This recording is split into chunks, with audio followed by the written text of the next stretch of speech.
Պարոն Խաչատրյան, վերադառնալով էլի Նիկոլ Փաշինյանի գրառումներին,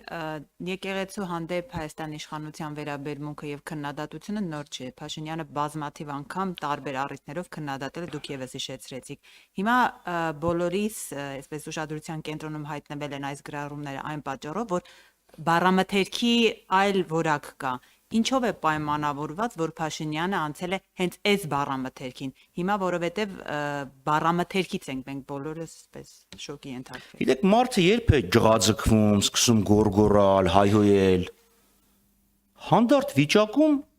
հանդարտ խոսում են, հիմա մենք ստեղ հանդարտ իրար հետ խոսում ենք։ Հարցեր կան, որոնք կարող են ինձ դուր գան, հարցեր կան, որոնք ինձ կարող է դուր չգան, բայց պատասխաններ կան, որոնք կարող է ձեզ դուր գան, որոնք կարող է ձեզ դուր չգան, բայց հանդարտ խոսակցություն է։ Ջղաձգվում, ղժղժում, գոռգոռում, հայհոյում է անվստահ մարդը։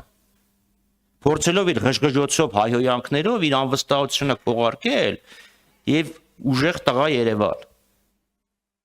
Իրենք հասկանում են, թե ինչ վիճակի են հասցրել երկիրը։ Իրանք վերջը հասկանում են, չէ՞ որ խոզնավարում ադրբեջանցիներն են կրակել, այլ ոչ թե հանգուցյալ Ալեքսանդր Սերգեևիչ Պուշկինը։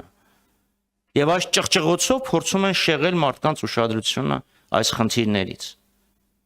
Մարկո Ռուբիոյի հայտարարությունը պատահական չէր, չէ՞։ Իսկ իրանք ինչ են անում կանխելու Ադրբեջանի հնարավոր ներխուժումը։ Բանակից հարուստներին ազատում են, փախցնում են, հա։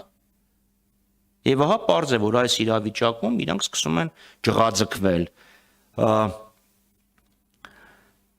Վերջին սոցիալական հարցումների պատասխանները Gallup-ի պատմական մինիմումի վրա է գտնվում իրենց հեղինակությունը։ Եվ այս ամեն ինչը բերում է նրան, որ նաև ցնցվում են։